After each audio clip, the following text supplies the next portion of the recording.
العليم من الشيطان اللعين الرجيم. بسم الله الرحمن الرحيم. الحمد لله رب العالمين.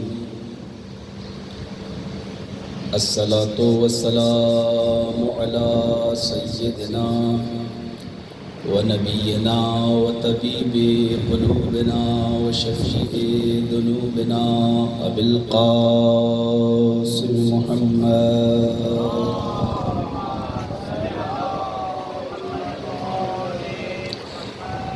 وعلى وليه ووصيه وامينه وخليفته وذريته وباب الحكمة سيد الوصيين أمير المؤمنين علي بن أبي طالب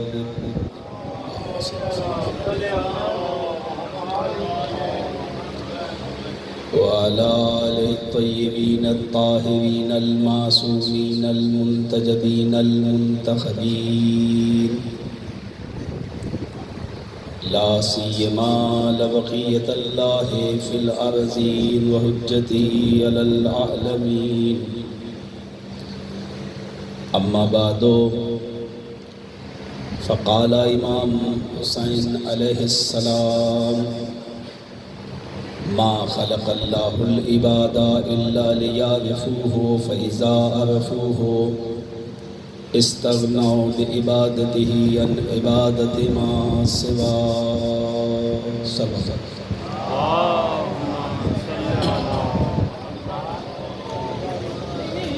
آجائے آگے آگے آجائیے قریب آجائیے آگے آگے ادھر قریب آجائیے جگہ ہے. محمد وآل محمد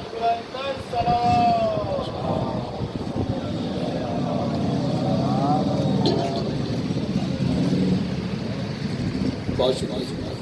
سلام عزیزان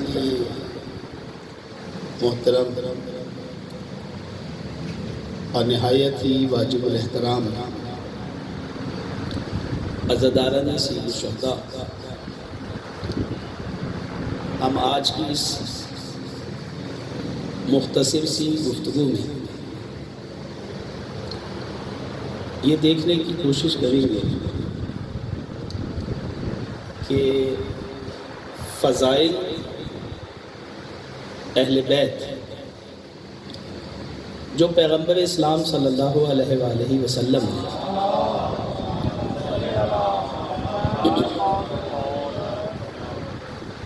ساری زندگی پڑھی، پیغمبر نے اہل بیت کے فضائل پوری زندگی پڑھی.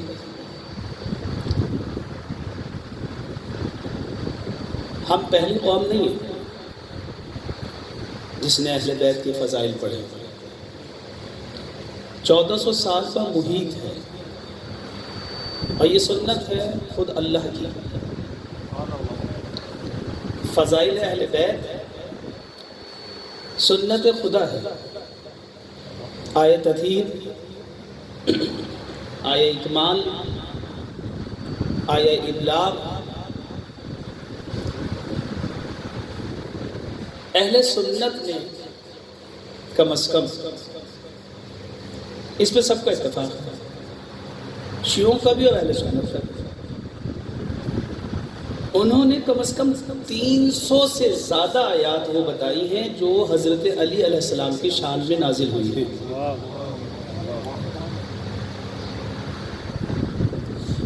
اس کا مطلب یہ ہے کہ نعرہ حیدری جو ہے وہ میں نے بعد میں لگایا ہے، قرآن نے پہلے لگایا ہے.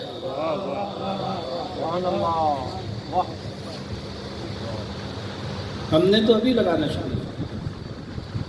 یہ جو ہم نعرہ لگاتے ہیں کیونکہ قرآن نے لگایا ہے، تو اگر کوئی یہ دعویٰ کرے کہ ہمارے لیے تو قرآن کافی ہے تو ہم سے پہلے اسے نعرہ لگانا چاہیے،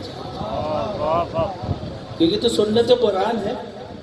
سنت علی کو یہ نعرہ حیدری لگانا، سنت خدا ہے. علی نے اپنے نعرے کبھی نہیں لگائے، علی نے تو ہمیشہ خدا کے نعرے لگائے ہیں. جب خدا نے علی کو اپنے نعرے لگاتے ہوئے دیکھا تو علی نے پھر خدا نے علی کے نعرے لگائے.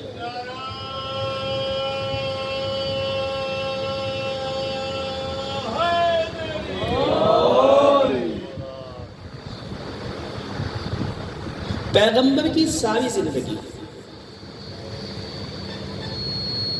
آپ نے جیسے ہی آغاز کیا رسالت کا، پیغمبر کی جو زندگی ہے رسالت ہے وہی تو قیمتی ہے، اور اس کا آغاز پیغمبر نے علی کے ذکر سے کیا. دعوت ذوالعشیرہ یہ وہ بات نہیں ہے کہ جو شیعوں کی کتابوں میں ہے اس کا تعلق شیعہ سے ہو، اس کا تعلق سنی سے ہو، نہیں، یہ سب مانتے ہیں اس بات کہ دعوت ذوالعشیرہ میں آپ نے فرمایا یہ میرا ولی ہے، یہ میرا وصی ہے. تو سارے لوگ کہہ رہے ہیں کہ جی ہمیں تو بتایا ہی نہیں تھا، پیغمبر کسی کو چھوڑ کے نہیں گئے. آغاز رسالت میں بتایا ہے کہ یہ میرا ولی ہے، یہ میرا وزیر ہے، یہ میرا خلیفہ ہے. مولا نہیں کہا کہ جس کے معنی تعویل کر دیے جائیں گے، وزیر کہا ہے، میرا خلیفہ ہے. اور پھر جب اس دنیا سے جانے لگے تو اسی کی یاد دہانی کرائی ہے، من کنت مولا فہذا علی مولا. رسالت کا آغاز بھی علی سے، رسالت کا اختتام بھی علی پر.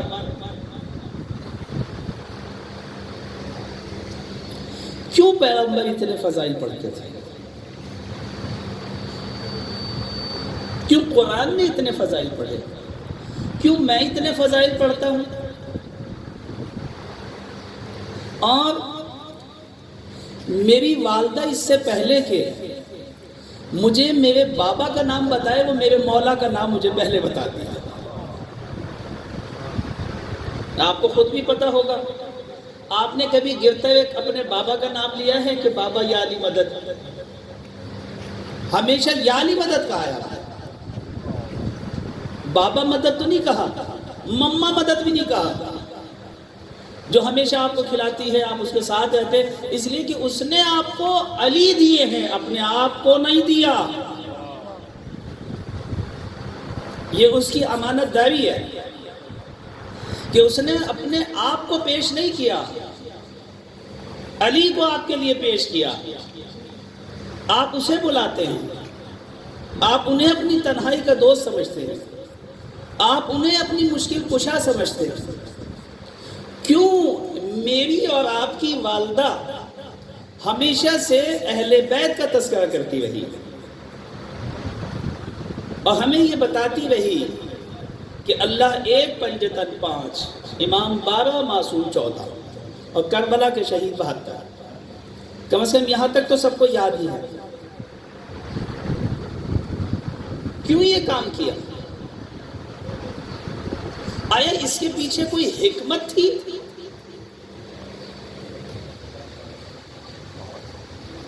آیا اس کے پیچھے کوئی فلسفہ ہے کہ خدا ہے تو وہ نعرے لگا رہا ہے علی کے،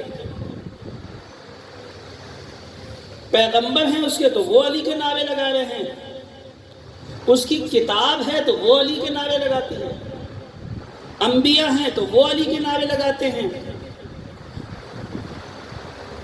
اب میں آپ کو بتاؤں کہ صرف ہم ہی نعرے نہیں لگاتے. مجھے ایک شعر یاد ہے ایک ہندو خاتون کا، وہ میں آپ کے سامنے پڑھتا تاکہ یہ نعرے ہم ہی نہیں لگاتے. ہندو ہوں، مسیح ہوں، یہودی ہوں، دوسری ملتیں ہوں، اہل سنت کے سارے لگاتے ہیں. میں آپ کو ایک ہندو خاتون کا شعر سناتا ہوں. وہ کہتی ہے کہ نثار مرتضیٰ ہوں، پنج تن سے پیار کرتی ہوں. یہ ہندو خاتون ہے. نثار مرتضیٰ ہوں، ہم ہی کوئی نثار ان پہ. ہندو نثار مرتضیٰ ہوں، پنج تن سے پیار کرتی ہوں، اور خزاں جس پر نہ آئے اس چمن سے پیار کرتی ہوں. خزاں جس پر نہ آئے اس چمن سے پیار کرتی ہوں، اور عقیدہ منزل انسانیت میں کب ضروری ہے؟ میں ہندو ہوں مگر ایک بت شکل سے پیار کرتی ہوں.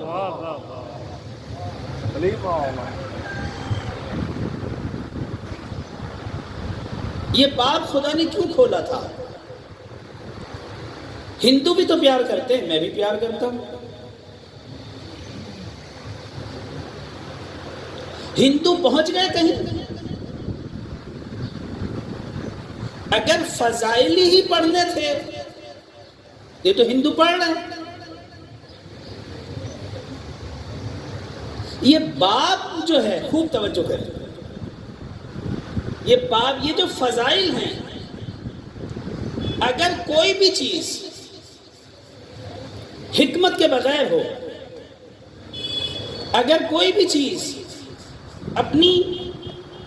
اپنے فلسفے کے بغیر ہو، تو پھر اس کا ہونا نہ ہونا برابر ہے. پھر کوئی فرق نہیں پڑتا ہو نہ ہو. بالکل اسی طرح سے ہمیشہ یہی سادی سی مثال ہے تو یہی دینا بہتر رہتی ہے.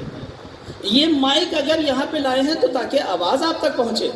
اگر یہ اتنی خرابی کرے کہ وہ سمجھ میں نہ آئے تو آپ کیا کہیں گے؟ ہٹا دو. کیوں ہٹا دیں؟ اتنا خرچہ ہوا ہے کہ خرچے کی پرواہ نہیں ہے، ہٹا دو. خرچہ کیا چیز ہوتی ہے؟ اس وجہ سے کوئی لاتے کہ خرچہ، اور یہ خرچہ دیکھتے تو لاتے کیوں؟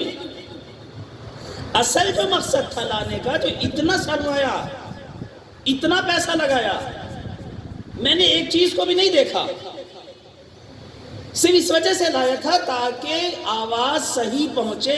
تو جب اس نے اپنے فلسفے کو ہی پورا نہ کیا تو پھر اس کا ہونا نہ ہونا برابر ہے. پھر ہٹا دے.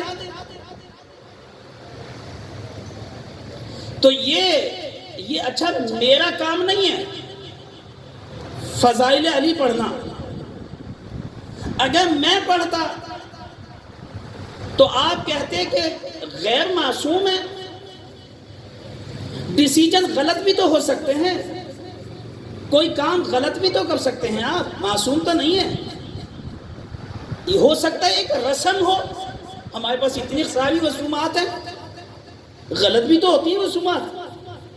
اتنی ساری تہذیبیں ہیں، اتنے سارے تمدن ہیں، بعد میں آپ کو پتہ چلتا ہے جو خرافات تھی، اتنی پڑھی لکھی ملت خرافاتوں کا دو چاروں میں جیاں ہو جاتی ہیں ابھی بھی. تو آپ اگر یہ فضائل علی اگر کسی ملت کا فعل ہوتا، اگر کسی ایک گروہ کا فعل ہوتا، اگر کسی ایک مکتب، خاص مکتب کا ہوتا، تو آپ کہتے ہیں یہ اس کا نظریہ ہے. مسئلہ یہ ہے کہ یہ مکتبوں سے اس کا تعلق ہے ہی نہیں، گروہ سے اس کا تعلق ہے ہی نہیں، اس کا تعلق ایک قوم سے ہے ہی نہیں، بلکہ فضائل علی تو خدا نے پڑھے ہیں، فضائل علی تو محمد نے پڑھے ہیں. آپ چاہے ائمہ اہل بیت علیہم السلام کو معصوم مانے یا نہ مانے، محمد کو سب معصوم مانتے ہیں، پیغمبر کو تو سب معصوم مانتے ہیں. کیا خدا کا کوئی فعل بھی حکمت سے خالی ہو سکتا ہے؟ میرا فعل تو حکمت سے خالی ہو سکتا ہے. اگر علی کے علاوہ خدا نے کسی کے فضائل پڑھے ہوں تو اسے بھی لے آؤ. ہاں یہ ممکن ہے کہ کسی کی یہ بتایا ہو کہ یہ تو بھاگ گئے تھے، بھاگنے والوں کا بتایا ہے کہ پیغمبر ان کی فکر نہ کرے، جو تجھے میدان میں چھوڑ کے بھاگ گئے. یہ ذکر تو دوسروں کا ملا، توجہ کی، اس کے علاوہ ذکر نہیں ملیں گے. جہاں بھی ملیں گے یہی ملیں گے، یا تو یہ ڈر گئے تھے یا تو یہ بھاگ گئے تھے. میدان میں رہے تو ڈرتے رہے، میدان کو چھوڑا تو بھاگ گئے. اگر اس کے علاوہ کوئی ہے تو مجھے بتا دیجئے. اور پیغمبر کو کہا کہ وَمَن يَتَوَلَّى، پیغمبر فکر نہ کریں، جو آپ کو چھوڑ کے بھاگ گئے پیچھے بھی نہیں دیکھ رہے، کبھی آپ بلا لیں، جو تجھے چھوڑ کے بھاگ گئے. اِنَّ اللَّهَ لَا يُحِبُّ الْكَافِرِينَ، اللہ کافروں کو دوست نہیں رکھتا.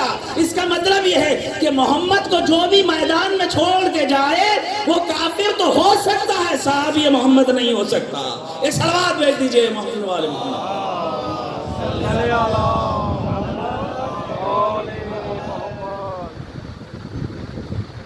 میں نے کوئی حدیث کوئی پڑھی؟ میں نے تو کوئی حدیث بھی نہیں پڑھی، نہ اپنا نظریہ بتایا. یہ میں اپنا نظریہ نہیں بتا رہا، یہ تو قرآن کی آیت ہے، جا کے پڑھ لیجئے. اور نہ کسی کا، اسی وجہ سے کسی کا نام بھی نہیں لیا، کیونکہ سارے نام وہاں موجود ہیں، خدا نے سب کے تذکرے کیے. یہ کون لوگ تھے؟ جو بھی بھاگے وہ میں ہی کیوں نہ ہوں، اس سے فرق نہیں پڑتا. میں اگر پیغمبر کا بیٹا بھی ہوں، اس سے فرق نہیں پڑتا. دیکھ لیا خدا نے کہا تھا اے نوح فکر نہ کرو، یہ تمہارے اہل بیت میں سے نہیں ہو سکتا. تو جب نبی کو چھوڑ کر اہل بیتی ختم ہو سکتی ہے تو صحابیت ختم نہیں ہو سکتی. یعنی گھر والوں کو بھی نکال، جو گھر میں ہیں، جو میری نسل میں ہے، اگر وہ بھی نبی کو میدان میں چھوڑ دے تو اس کی نسل بھی ختم کی جا سکتی ہے. تو جو مجھ سے جڑا ہو، اور یہ قرآن کا فیصلہ ہے، میرا اور آپ کا کوئی ہے جو کہیں گے جی یہ تو ان کا نظریہ ہے، یہ تو ان کا نظریہ نہیں. ایسا تو ہے ہی نہیں، بات نظریہ ایسا ہے بھی نہیں، یہ قرآن کی بات ہے. تو اگر کوئی بھی چیز اپنے فلسفے کو چھوڑ دے، خوب توجہ کریں، اپنی حکمت کو چھوڑ دے، تو پھر اس کا ہونا نہ ہونا برابر. پھر آپ کرتے رہیں. جیسے ابھی ہم نے مثال دی، آپ پانی کی مثال لے لیجئے. پانی کیا کام کرتا ہے؟ کیا پانی کا کام یہ ہے کہ ایک چھوٹا سا گا، پانی کے تو ہزاروں کام ہے. پانی کا کام ہے کہ جی آپ کی پیاس بجھائے. تو اگر آپ پانی پیتے میں اور پیاس ہی نہ بجھے تو پھر اس پانی کا کیا کریں گے؟ اچھا، اگر آپ کو یقین نہ آئے تو آپ سمندر پہ چلے جائیے. سمندر کا جو پانی ہے وہ پیاس بجھاتا نہیں، بھڑکاتا ہے. تو پانی کا کام تو تھا کہ پیاس بجھانا، تو یہ تو آپ بھڑکاتا ہے. تو پھر اگر کیونکہ، خوب توجہ کریں، کیونکہ یہ پانی میری پیاس نہیں بجھا سکتا تو پھر سمندر بھی ہو تو بیکار. اور اگر ایک گلاس پانی میری پیاس بجھا دے تو کافی ہے. تو اگر ساری دنیا کو بھی لے آؤ، تمہیں ہدایت نہ دے سکے، جتنے بھی ہادی ہوں تمہاری ہدایت نہ کر سکے تو سب کے سب بیکار ہیں. اور اگر ایک علی بھی ہو اور تمہاری ہدایت کرے، اس لیے پیغمبر کو پریشان ہونے کی ضرورت نہیں ہے. یہ سارے بھی ہوں گے تو خیبر کو فتح نہیں کر سکیں گے، ان کی پرواہ نہ کرو. اگر ایک علی بھی ہوگا تو ایسا ہوگا کہ در خیبر کو اکھاڑ کے لے آئے.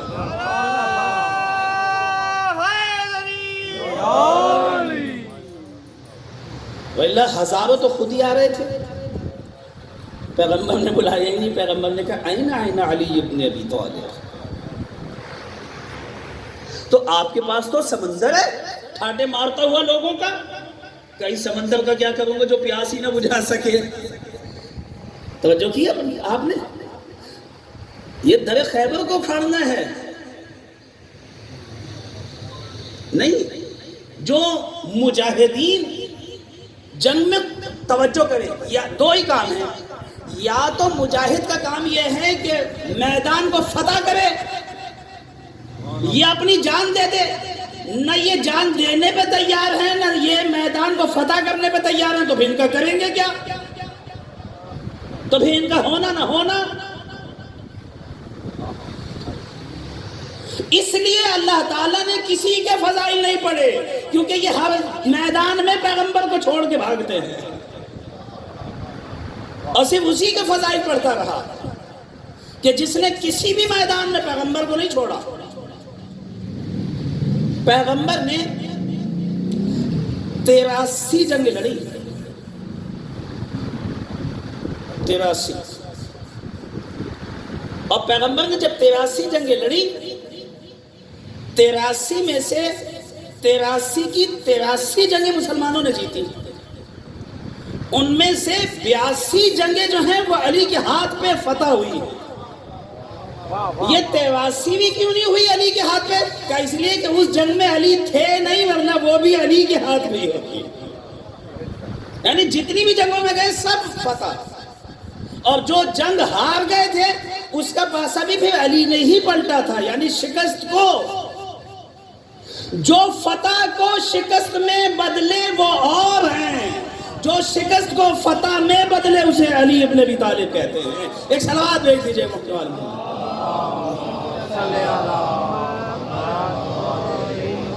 ایک اور صلوات دیجئے، اللہ میں پانی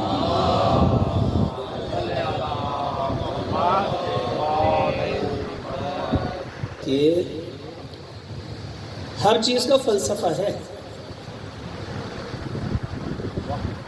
آیا مجھے پتہ ہے کہ فضائل علی کا فلسفہ کیا ہے؟ کہیں ایسا تو نہیں میں بھی انہی کی طرح ہوں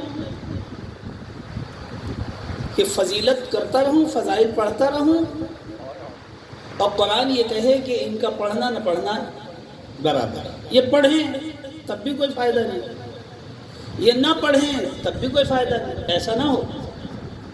اور یہ جب تک نہیں ہوگا جب تک مجھے پتہ نہ ہو۔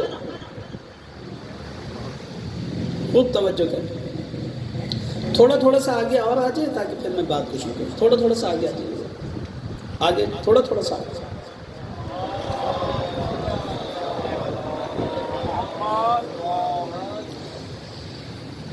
امام علی مقام نے فرمایا، امام حسین نے، ما خلق اللہ العباد الا لیعرفوا، اللہ تعالیٰ نے مخلوق کو پیدا نہیں کیا الا لیعرفوا، مگر یہ کہ انہیں اللہ کی معرفت حاصل ہو، عارف خدا ہو۔ ہم میں سے کتنے ایسے ہوں گے جو ہاتھ اٹھا لیں گے کہ میں عارف خدا ہوں؟ کیونکہ تو مقصد یہی تھا۔ اب یہ امام حسین کہہ رہے ہیں، چلتا پھرتا کوئی آدمی بھی نہیں کہہ رہا، کائنات کا سب سے بڑا عارف، جس نے خدا کے لیے سب کچھ لٹا دیا، اس نے اپنے آپ کو کچھ نہیں سمجھا۔ میں نے عرض کیا کہ کائنات میں آپ کے لیے سب سے قیمتی چیز جو ہے نا وہ آپ کی اپنی حرمت اور عزت ہے، اسے آپ نہیں لٹاتے، آپ ہر چیز کو لٹا دیتے ہیں۔ آپ دیکھیں مال لٹا دیتے ہیں، آپ اپنی جان لٹانے لگتے ہیں، آپ اپنے بچوں کو دینے لگتے ہیں۔ اگر حرمت پہ بات آ جائے آپ کی تو یہ یہاں پہ رک جاتے ہیں۔ آپ مال دے دیں گے کیونکہ جان خطرے میں ہے، اگر جان خطرے میں ہو تو مال کی حفاظت کرتے رہیں گے؟ نہیں، آپ کہیں گے جان ہے تو اس کا مال کا کیا کروں گا جب جان ہی نہیں؟ تو پھر مال کو لٹا دیتے ہیں جان کے لیے۔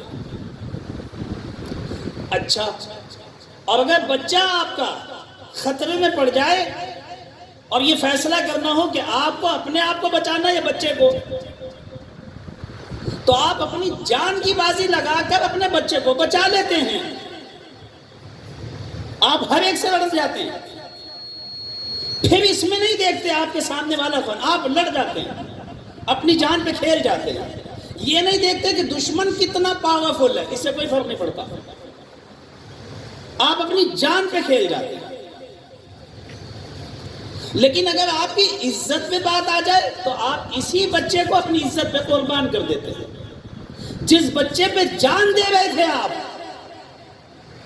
جس بچے پہ آپ نے اپنی پوری زندگی لٹا دی، یہ آپ کی سفیدی اسی کی وجہ سے آئی ہے۔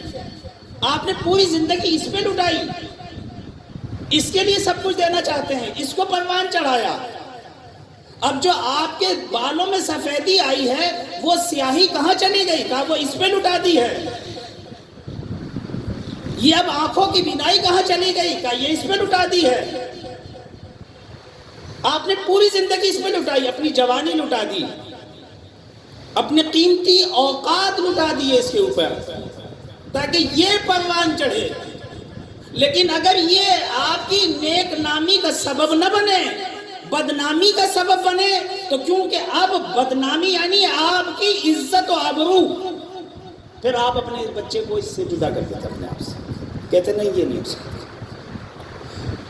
حسین ابن علی نے اپنا مال بھی خدا پہ لٹایا، اپنی جان خدا پہ لٹائی، اور اپنی حرمت بھی خدا پہ لٹا دی۔ انہوں نے اپنی حرمت کی پرواہ نہیں کی۔ آپ نے دیکھ لیا جناب زینب نے اپنی چادر دے دی، اللہ کی حرمت بچا لی، اس کے دین کی حرمت کو بچا لیا، ہر چیز سے گزر گئے۔ ایسا عارف جو خدا کو اتنے قریب سے دیکھتا تھا، اور اس کا یہ کہنا تھا کہ جس کے پاس تو ہے اس نے کھویا کیا، اور جس نے تجھے کھو دیا تو اس نے پایا کیا۔ وہ یہ کہتے ہیں کہ ما خلق اللہ العباد الا لیعرفوہ فاذا عرفوہ استغنوا بعبادتہ عن عبادت ما سوا۔ اگر تمہیں اللہ کی معرفت حاصل ہو گئی، استغنوا بعبادتہ عن عبادت ما سوا،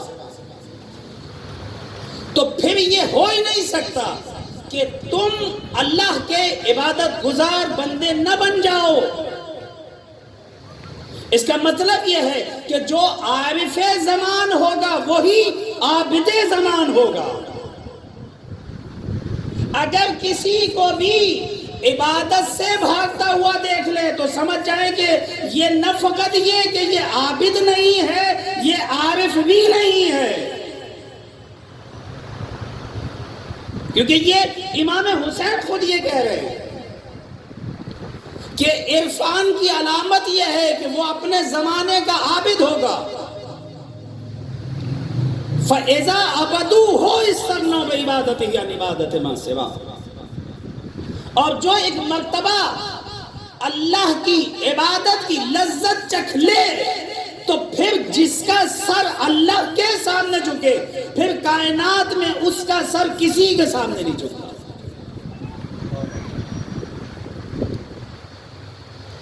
شرط یہ ہے کہ معرفت حاصل کرے۔ اس لیے جہاں بھی بات ہوئی کہا کہ معرفت کے ساتھ آنا ہمارے پاس، معرفت کی محبت۔ مگر اللہ کی شناخت حاصل ہو سکتی ہے، اللہ کو میں پہچان سکتا ہوں، کیونکہ ما خلق اللہ العباد الا لیعرفوہ، اللہ کی معرفت کے لیے تمہیں پیدا کیا گیا ہے۔ مگر میں اللہ کی شناخت رکھ سکتا ہوں، اور میری تخلیق کا مقصد بھی یہی ہے۔ اور اگر میں کہوں کہ نہیں کر سکتا، میں عارف خدا نہیں ہو سکتا، تو پھر پیدا کیوں کیا تھا؟ اگر ہم میں سے کوئی یہ کہے کہ جی ہمیں اللہ کی معرفت حاصل نہیں ہو سکتی، یہ تو امام حسین کہہ رہے ہیں کہ تمہاری تو خلقت کا مقصد یہی تھا، تمہیں وہاں جانا تھا، کہاں گم ہو گئے ہو رستوں میں، کہاں ٹھہر گئے ہو؟ تمہیں عارف خدا ہونا ہے، تمہارا سفر بڑا طولانی ہے۔ اسی وجہ سے ہم نے تمہارے لیڈر، ان لوگوں، تمہارا لیڈر وہ نہیں ہے جو بت والوں کے گھروں میں پیدا ہوا، جو بت قدوں میں پیدا ہوا، جس کے والد بت پرست ہے، جو خود بھی بت پرست تھا۔ ہم نے تمہارا لیڈر وہ بنایا ہے جو خود بھی توحید پرست تھا، اس کے بابا بھی توحید پرست تھے، اس کے دادا بھی توحید پرست تھے، آدم تک سلسلہ دیکھتے چلے جائیں، ہر انسان عارف خدا بھی تھا، توحید پرست بھی تھا۔ شاید یہی وجہ رہی اس لیے علی کے لیے کعبے کا انتخاب کیا گیا۔ بت پرست لوگ آپ کو خدا تک نہیں پہنچا سکتے۔ آپ مجھے یہ بتائیں کہ جو کپڑا پھٹا ہوا ہو اور آپ اسے سی لیں، یہاں سے بھی پھٹا ہوا ہے، یہاں سے بھی پھٹا ہوا ہے، یہاں سے، اور پھر سی لیا آپ نے، تو یہ کپڑا پہننا صحیح ہے یا جو پھٹا ہی نہ ہو وہ کپڑا پہننا صحیح ہے؟ کون سا کپڑا آپ کے لیے زینت ہے؟ تو جس کی پوری زندگی شرک اور ظلم سے پھٹ چکی ہو، جگہ جگہ پیوند ہو شرک کے، ظلم کے، بت پرستی کے، شراب خوری کے، اور پتہ نہیں کیا کیا. یہ تاریخ عرب ہے. اور ایک وہ ہے جو پیدا ہی کعبے میں ہوا ہو, جس نے اس وقت نماز پڑھی ہو جب نماز واجب نہیں ہوئی تھی. یہ توحید پرست ہے, اس کے پیچھے چلا جائے گا. یا جب پیغمبر نماز بھی واجب ہو گئی, یہ بت پرستی ہی میں مصروف تھے, یہ ساری زندگی بت پرستی کرتے رہے. یعنی ایک وہ ہے جو زندگی بھر بت پرست رہا, اسلام کے بعد بھی بت پرست رہا. ایک وہ ہے جو نماز کو آنے سے پہلے پڑھے اور قرآن کے نزول سے پہلے پڑھے. تمہارے لیے ایسے شخص سے انتخاب کیا. نہ وہ عارف خدا جو اس کا پیروکار ہے, جو بت قدے میں پیدا ہوئے, وہ بت قدے میں پیدا ہوئے اب ان کے لیڈر. ہمارا لیڈر تو نہیں پیدا ہوا,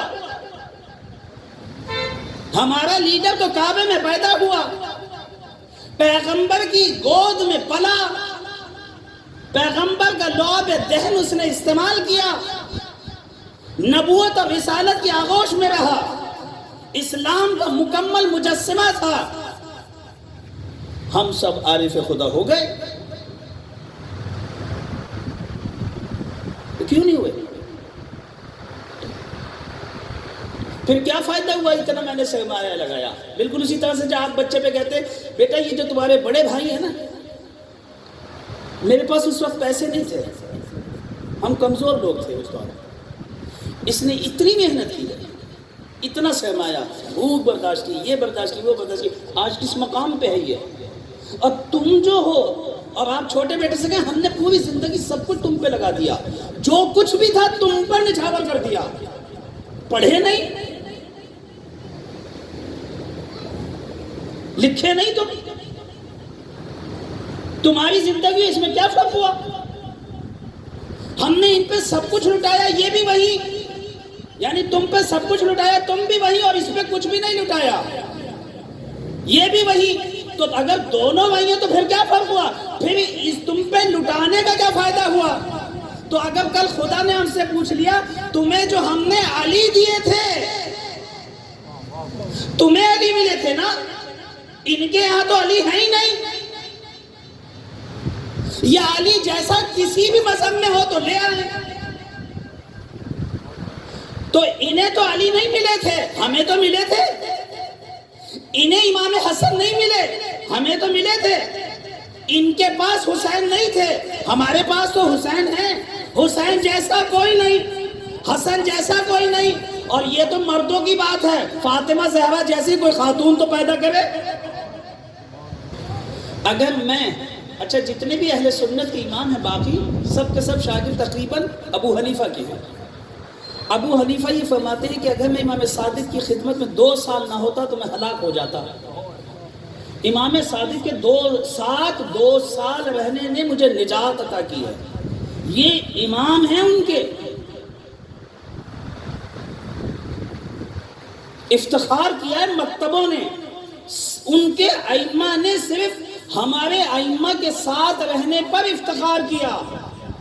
اور آپ کو یقین نہ آئے تو آپ تاریخ پڑھیں, خلفاء اس بات پہ افتخار کرتے تھے کہ امام حسن حسین جو ہیں وہ صرف یہ لکھ کے دے دیں غلام کی اولاد, ہمارے غلام کی اولاد. یعنی وہ ہیں ائمہ جو ان کی دوسرے ائمہ, دوسرے مکاتب کے ائمہ وہ ہیں جو ہمارے ائمہ کی غلامی پر افتخار کرتے ہیں. ہم تو کسی بھی غلام کو اپنا امام نہیں مانتے. ہمارے تو جتنے ائمہ بھی ہیں سب کے سب سردار ہیں, سب کے سب بادشاہ ہیں, جتنے بھی ولی ہیں. اچھا آپ تجربہ کر کے دیکھ لیں, یہ کوئی ایسی بات نہیں ہے, آپ تجربہ کر کے دیکھیں کائنات میں جو بھی ولی ہے, میں حتیٰ ہندوؤں کی بات بھی بتا رہا ہوں, جتنے بھی ان کے گرو نانا ہیں اور جو کچھ ہیں, آپ ان پہ جتنے بھی آپ کو ایسے ملیں گے, آپ سیڑھی چڑھتے چلے جائیں, آخر میں اختتام جتنے بھی ولی ہیں آخری اختتام علی پر ہوگا. یعنی ہر ولی کا ولی علی. ہمیں تو ایسے ملے. ہم نے اہل بیت سے ان مولا سے کیا فائدہ ہوا؟ اور اگر میری زندگی بھی، میرا محلہ بھی، میرا علاقہ بھی، میرا اٹھنا بھی، میرا بیٹھنا بھی سارے لوگوں کی طرح ہو تو پھر وہ کہیں گے پھر ان پہ خرچہ کرنے کا کیا فائدہ ہوا تھا؟ اس پورے محلے میں کتنے لوگ شیعہ رہتے ہیں؟ کا 1000. کا کوئی سلمان فارسی ہے؟ وہ کھڑا ہو جائے جو یہ کہے میں وقت سے سمندر کو ٹھاٹے مارتے ہوئے دیکھا ہے کہ جس کا کوئی کنارہ تمہیں دکھائی نہ دے. کہاں؟ کہا تو اچھا تم نے کبھی دیکھا ہے کہ اس پانی کے اوپر، اس چھاٹے مارتے ہوئے سمندر کے اوپر کوئی مچھر آئے اور بیٹھ کر اڑ جائے؟ کہاں؟ تو کہا تم مجھے یہ بتاؤ اس مچھر کے پروں میں کتنا پانی لگے گا؟ کہ کچھ بھی نہیں. کہ بس میری اور علی کی مثال ایسے ہی ہے. علی علم کا وہ ٹھاٹے مارتا ہوا سمندر ہے جس کا کنارہ دکھائی نہیں دیتا، اور سلمان وہ مچھر ہے جو بیٹھا اور اڑا.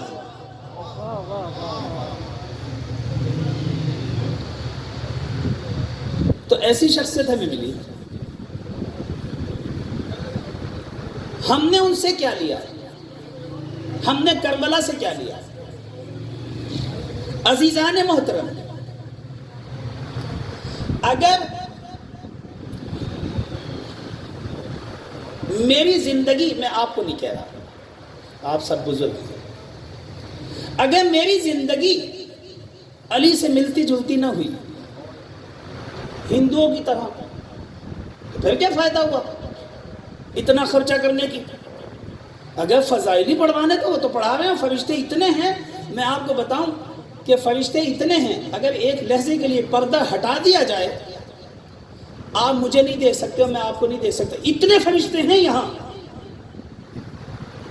کائنات میں فرشتے چھائے ہوئے ہیں، اور ان کا جو سب سے بڑا لیڈر ہے نا، سردار، جسے سید الملائکہ کہتے ہیں، جبرائیل، وہ خاتم اور شاگرد علی ہے.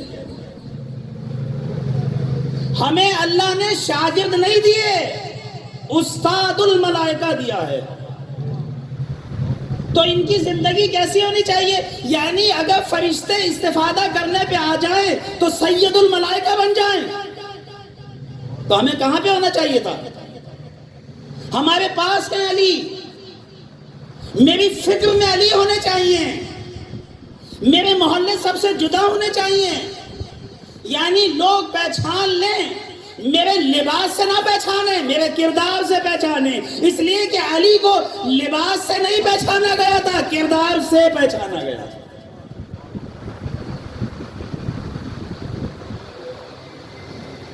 زمانے نے علی کا لباس تو دیکھا ہی نہیں، علی کا کردار لیکن سب نے دیکھا. علی جو ممتاز ہوئے اس سے ہوئے. تو کیا یہ میں پھر ائمہ کی شخصیت کو مشکوک نہیں کر رہا لوگوں کی نگاہ میں اپنے کردار سے؟ میری زندگی بھی وہی، ان کی زندگی بھی وہی. میری زندگی میں کوئی فرق نہیں پڑتا، ان کی زندگی میں کوئی فرق نہیں پڑتا.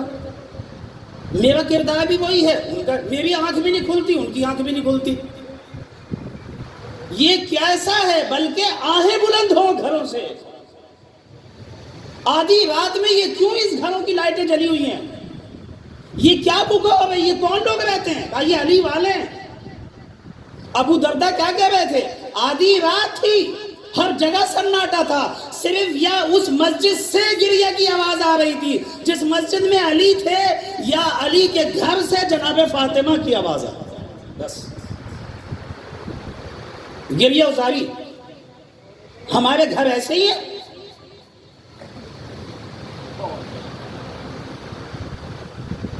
آیا ہم کربلا کو برپا کرنے میں کامیاب ہوئے؟ اور اگر ہم نے یہ کام نہ کیا تو پھر وہ والی بات ہوگی، پھر اس کا ہونا نہ ہونا برابر. ہمیں ان سے صحیح استفادہ کرنے کی ضرورت ہے. ہمارے سارے نوجوانوں کے اندر جذبہ علی اکبر ہونا چاہیے. محبت نہیں، محبت تو ہندو بھی کرتے، نہیں کرتے محبت. ابھی میں نے آپ کو شعر سنایا، مرتے ہیں. امام شافعی کو سنے، علی حبہ جنہ قسیم النار والجنہ جنہ. امام شافعی فرماتے ہیں علی کی محبت سپر ہے جہنم کے. یہ اعتقاد ہے ان کا.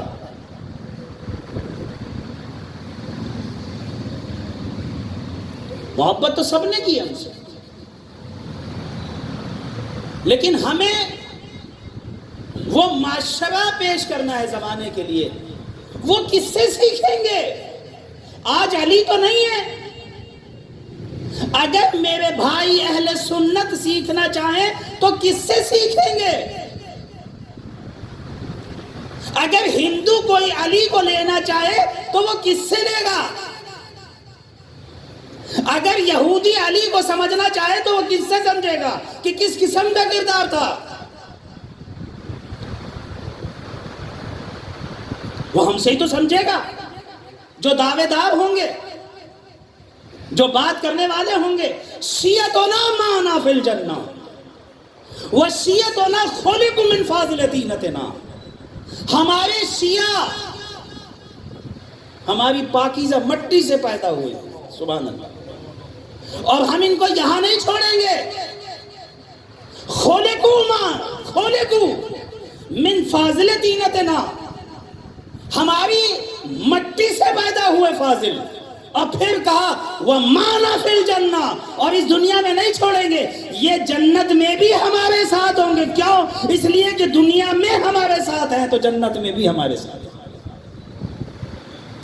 بس اسے ساتھ کو ہی سمجھنا ہے. ساتھ کا مطلب یہ ہے کہ میں ان کے نعرے لگاؤں؟ نہیں، یہ معیت جسمی نہیں ہے، یہ معیت کرداری ہے، یہ معیت سیرتی ہے. انشاءاللہ رات کو بات کریں گے. بس عزیزان محترم، اگر ہم اس چیز کو نہ سمجھ سکے، ہم کربلا کو منا سکتے ہیں، برپا نہیں کر سکتے. اس لیے آپ نے دیکھ لیا ایک مجاہد عظیم 18 سال کا، پھر اسے اس کی کوئی پرواہ نہیں تھی کہ موت اس پہ جا آ پڑے یا وہ موت پہ جا پڑے.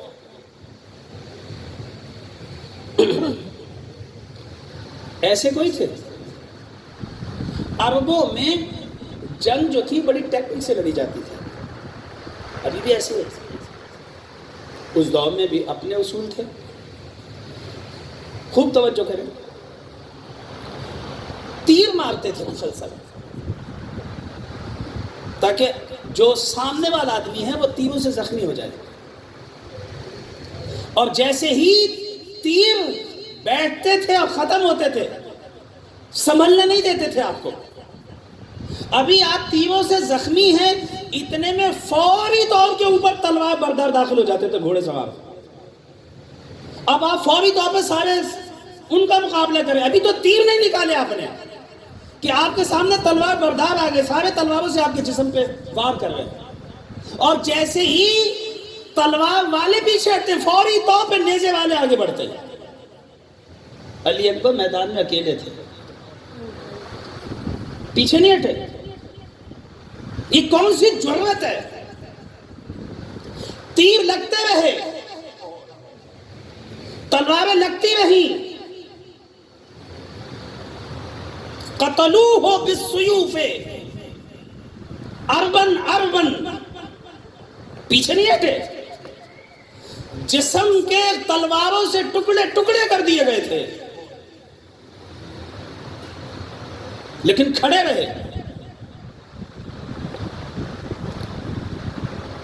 یہ جرأت کردار علوی کی ہے. حسین کی غربت،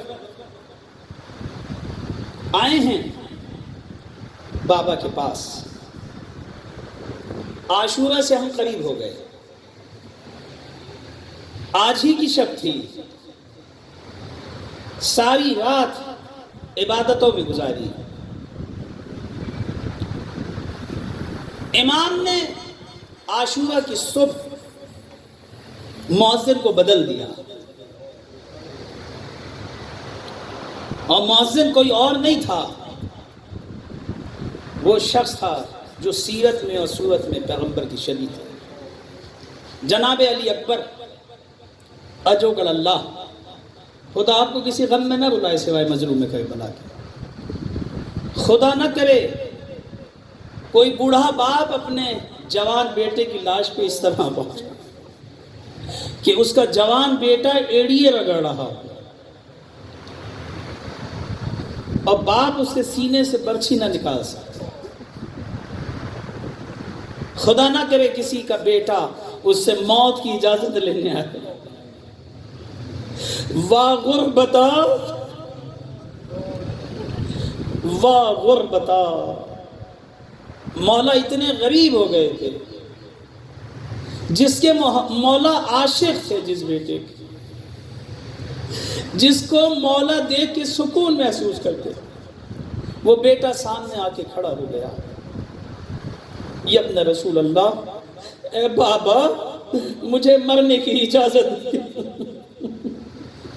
بابا مجھے مرنے کی اجازت دے دیجئے. ایک مرتبہ علی اکبر کو اوپر سے نیچے تک دیکھا اور دیکھنے کے بعد ایک مرتبہ سینے سے لگا دیا. کہا بیٹا میں تمہیں مرنے کی اجازت کس طرح سے دے دوں؟ کہا بابا آپ کی غربت دیکھی نہیں جاتی، بابا آپ اکیلے رہ گئے، بابا مجھے مرنے کی اجازت دے دیجئے.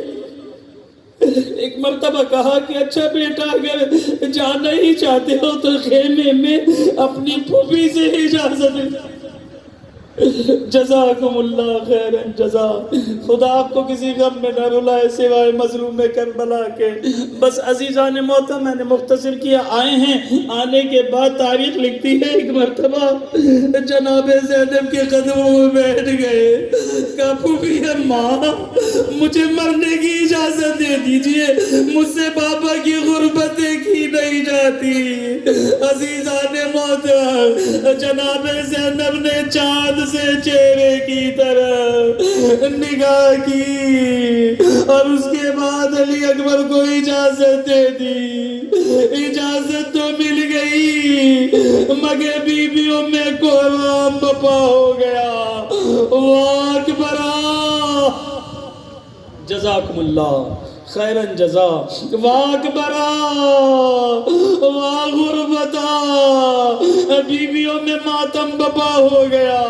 عزیزان محترم راوی کہتا ہے میں مسلسل خیمے کے دروازے پہ نگاہ کیے ہوئے تھا. میں نے دیکھا ارے کبھی پردہ اٹھتا ہے کبھی پردہ گرتا ہے. اکبر کبھی باہر آتے ہیں کبھی واپس پلٹ جاتے ہیں. مجھے نہیں معلوم، ایسا محسوس ہوتا ہے کوئی اکبر کو پیچھے سے کھینچ رہا ہے. میں نے اس بیوی کو دیکھا تو نہیں مگر اتنا اندازہ ہے حسین کی 4 سالہ بچی ارے اپنے بھیا کے دامن کو پکڑ کے اندر کھینچ رہی تھی. اے بھیا جزاکم اللہ خیرن جزا. اے بھیا ارے اب تک جو بھی گیا ہے واپس نہیں آیا. بس عزیزان محترم علی اکبر باہر آئے. آنے کے بعد آمادہ ہوئے، پیغمبر کی شبیہ بنا دیا اور اس کے بعد سوار کیا ہے آپ نے. اور سوار کرنے کے بعد علی اکبر سے ایک وصیت کی اور کہا بیٹا علی اکبر جا تو رہے ہو بیٹا مگر مڑ مڑ کے مجھے دیکھتے رہنا. بیٹا تیرے بغیر یہ بابا رہ نہیں سکتا. اے بیٹا مجھے مڑ مڑ کے دیکھتے رہنا. مقتل کہتا ہے حسین کھڑے ہو گئے، اکبر آگے بڑھے. ارے اکبر کے ساتھ ساتھ بڑھتے ہیں. جیسے ہی گھوڑا ایک مرتبہ سلجھنا تیز ہوا، پیچھے سے آواز دی مالن مالن مالن مالن مالن مالن. اے اکبر ارے آہستہ چلو، اکبر آہستہ چلو، باپ پیچھے آ رہا ہے.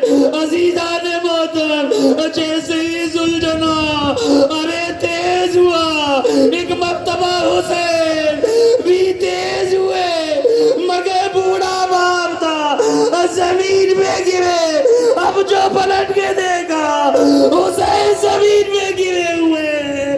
اے بیٹا جزاکم اللہ۔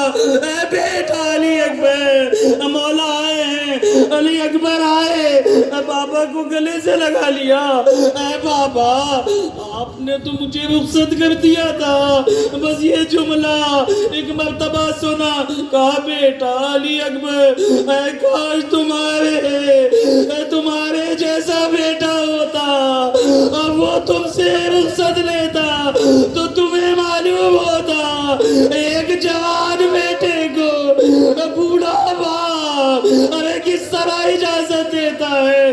بس عزیزان محترم اکبر کو اجازت دی، میدان کارساز میں آئے، آنے کے بعد ارے وار ہونا شروع ہوئے، کوئی تیر مار رہا تھا، تلواریں چل رہی تھی، ارے عزیزان محترم ایک مرتبہ نیزہ بردار آگے بڑھے، ارے ایک نیزہ ارے اکبر کے سینے میں لگا، زمین پہ آئے، آواز دی یا بتا ادرکنی، اے بابا ارے میری مدد کو آئے، بس یہ جملہ سنا، ارے آواز دی حسین نے اب دنیا بعد کلبا، اے بیٹا علی اکبر ارے تیرے بعد یہ زندگی بے معنی ہو گئی۔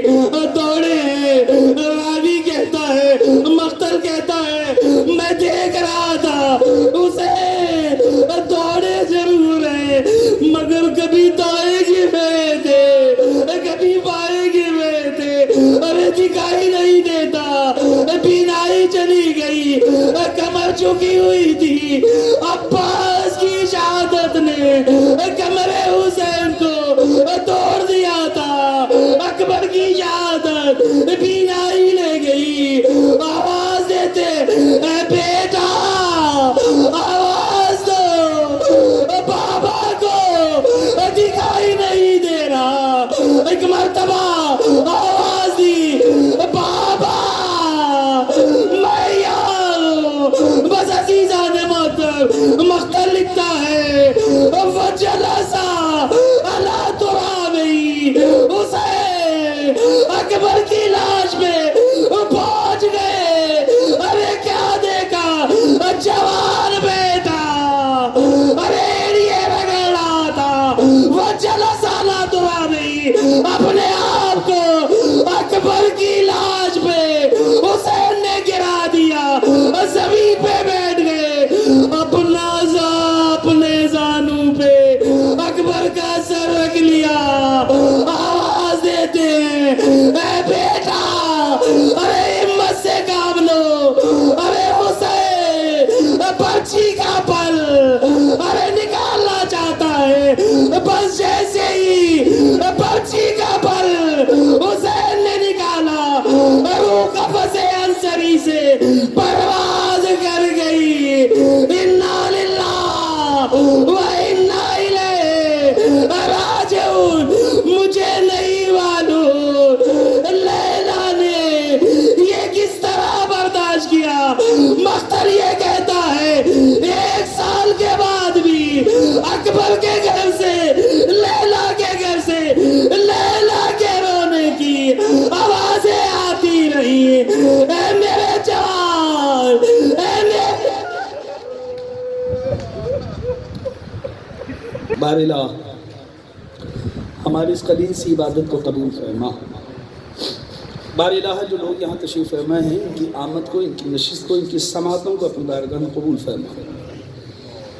بار الہ تمام مومنین کی پریشانیوں کو دور فرما۔ بار الہ حضرت سید الشہداء کی عزاداری سے بہتر سے بہتر استفادہ کرنے کی توفیق عطا فرما۔ بار الہ ہم سب کو کربلا منانے کے ساتھ ساتھ کربلا برپا کرنے کی توفیق عطا فرما۔ بار الہ ہمارے جوانوں میں ارادہ و عزم علی اکبر عطا فرما۔ بار الہ تمام علماء حقہ مجتہدین عظام خصوصاً آغا سیستانی کی حفاظت فرما۔ رہبر عظیم الشان کو طول عمر عطا فرما۔ بار الہ تمام مستقبرین جہان خصوصاً امریکہ اور اسرائیل اور ان کے ہم نوالا اور ہم پیالہ جتنے بھی ہیں بار الہ اگر لائق ہدایت نہیں ہے تو نابود فرما۔ تمام مستضعفین جہان خصوصاً حکومت اسلامی، پاسداران انقلاب اسلامی، حزب اللہ، فلسطین کے مجاہدین، دنیا بھر میں جہاں کہیں بھی مجاہدین ہیں، بار الہ ان سب کو کامیابیاں عطا فرما۔ بار الہ پرچم پاکستان کو سربلندی عطا فرما۔ بار الہ تمام عزاداران سید الشہداء اہل بیت کے چاہنے والوں کی حفاظت فرما۔ بار الہ صاحب خانہ کی توفیقات میں اضافہ فرما، ان سے اس عظیم الشان عبادت کو اپنی بارگاہ میں قبول فرما۔ ہم سب کو امام اثر کی دولت کریمہ دیکھنا نصیب فرما، ان کے انصار میں شمار فرما، ان کے ظہور میں تاجیل فرما۔ ربنا تقبل منا انک انت السمیع العلیم، ماتنا حسین۔